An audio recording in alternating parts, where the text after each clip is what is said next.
College and community radio stations, on public access TV and PBS TV stations and both TV satellite networks. On Dish Network, channel 9415, Free Speech TV, 9410 Link TV, on DirecTV, channel 375. And we're video and audio podcasting at democracynow.org. Our headlines are also available in Spanish for any radio station to take, as over 150 are, and also in transcript form. I'm Amy Goodman. The executive director of the Federal 9/11 Commission, Philip Zelikow, had much closer ties to the Bush administration than publicly disclosed. This is according to an explosive new book by New York Times investigative reporter Phillip Shenon. It's called The Commission, The Uncensored History of the 9/11 Investigation. The book goes on sale today, but has already created quite a stir in Washington. Phillip Shenon alleges Zelikow had close ties to both Secretary of State Condoleezza Rice and political advisor Karl Rove, suggesting he sought to minimize the Bush administration's responsibility for failing to prevent the September 11th attacks. New York Times investigative reporter and author Philip Shenon joins us now here in the Firehouse studio. Welcome to Democracy Now! Good morning. Rather joining us in Washington, D.C. Can you start off by, well, beginning where you began in your book, with the story of Sandy Berger? Well, in 2002, Sandy Berger, on behalf of President Clinton, was asked to go to the National Archives to begin reviewing the Clinton administration's most secret national security papers to prepare for all the investigations that everyone assumed were coming on 9/11. And it appears that in his very early travels to the National Archives, he began stealing documents. He began stealing, in particular, one document that had been prepared in 2001. Many of his friends and admirers believe that he stole this document because he believed, wrongly, that he was somehow, or he and the Clinton administration were somehow going to be scapegoated for 9/11. Talk about what he took, what he stuffed into his socks and pockets, and how he was discovered. He kept stealing the same document. It was a report prepared by Richard Clarke, who you'll recall at the time was the president's counterterrorism czar. He served that function both in the Clinton and in the Bush administrations. Berger had tasked him, after a series of terrorist threats at the time of the millennium, to prepare a long list of recommendations for how the nation should better prepare itself for terrorist threats. Clarke did as he was asked to and prepared a very long list, apparently 29 pages, or rather 29 recommendations. Berger may have believed, or at least people who know about the investigation believed, that he thought that because some of these recommendations had not been acted on by the time the Clinton administration left office, that somehow he, Berger, and President Clinton would be blamed for having left the nation vulnerable on 9/11. And again, over a period of more than a year, during several visits to the National Archives, whenever Berger finds this document, he steals it. There are several copies of it he steals. And what happened to him? The archive staff became alarmed early on in one of the early visits that something was wrong. Berger kept making frequent trips to the men's room, seemingly that were unnecessary. One staffer sees him in the hallway with what appears to be papers rolled around his socks. The archive staff figures they've got to sort of test Berger, and they begin numbering the documents. They begin with a pencil. They place numbers on the back of all the documents that are given to Berger, and on a later visit, they determine that indeed there are documents missing. They can determine it pretty quickly. They call in they let the White House know that this is happening.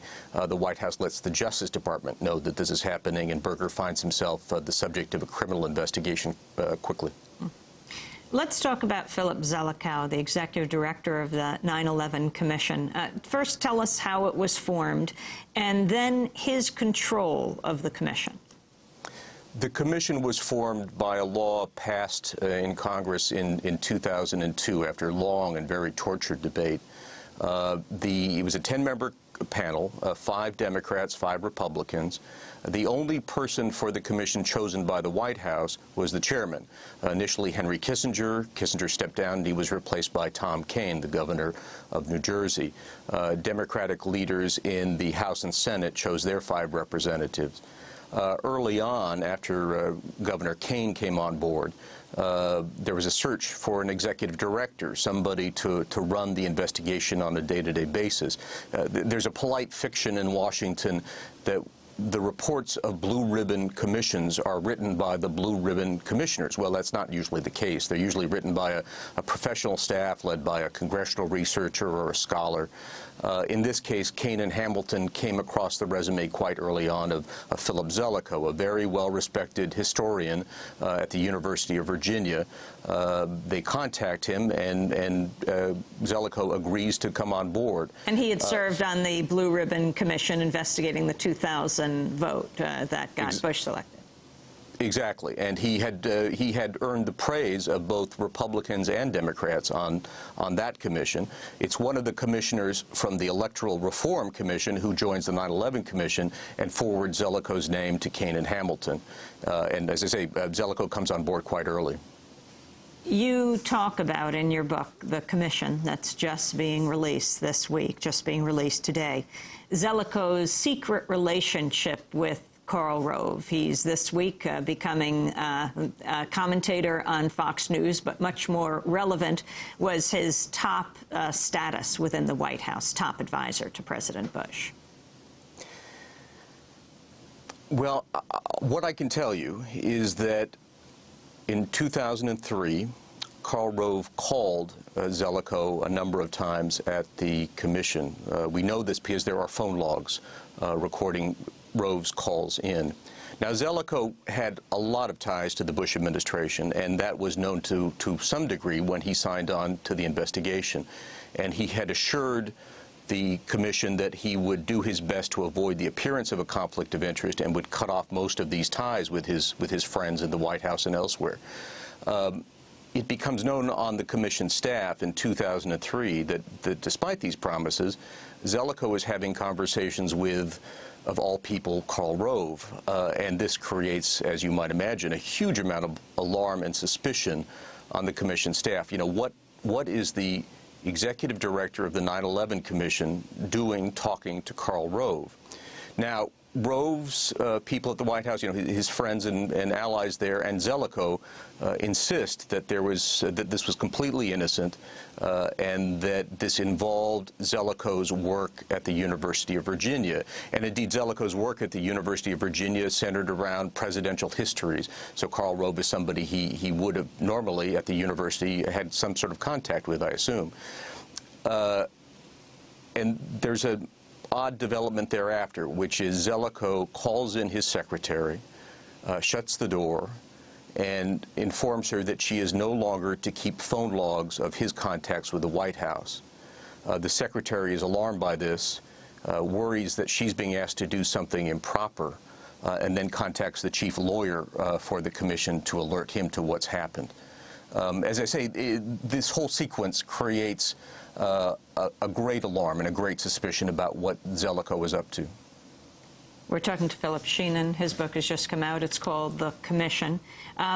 His relationship, Philip Zelikow's relationship with Condoleezza Rice, how far back does it go, and what does it mean for the ultimate report that comes out?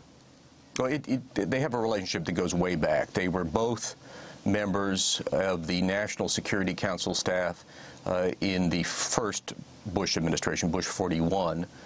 They formed a close friendship at that point.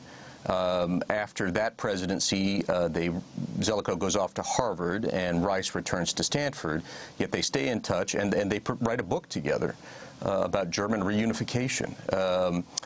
After President Bush, the 43, enters the White House, he sets up a transition team for the National Security Council at Rice's recommendation, and Rice tasks Zelikow to join the transition team, specifically with responsibility for reviewing counterterrorism operations at the White House.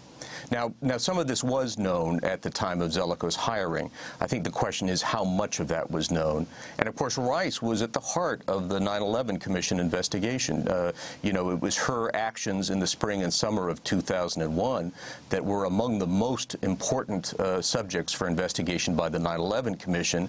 yet the commission was being run on a day-to-day basis by somebody who was undeniably a very close friend of hers. I want to go to National Security Advisor Condoleezza Rice publicly testifying before the 9/11 Commission. It was April 8th, 2004, an exchange between Rice and Commissioner Richard Benveniste. You acknowledged to us in your interview of February 7, 2004, that Richard Clarke told you that al-Qaeda cells were in the United States. Did you tell the President at any time prior to August 6 of the existence of al-Qaeda cells in the United States? First, let me just make certain. If you could just answer that question, first, because I only have a very limited... I understand, Commissioner, but it's important that I also address... It's also important, Commissioner, that I address the other issues that you have raised. So I will do it quickly, but if you'll just give me a moment. Well, my only question to you is whether you I understand, told Commissioner, the President... but if you'll just give me a moment, I will address fully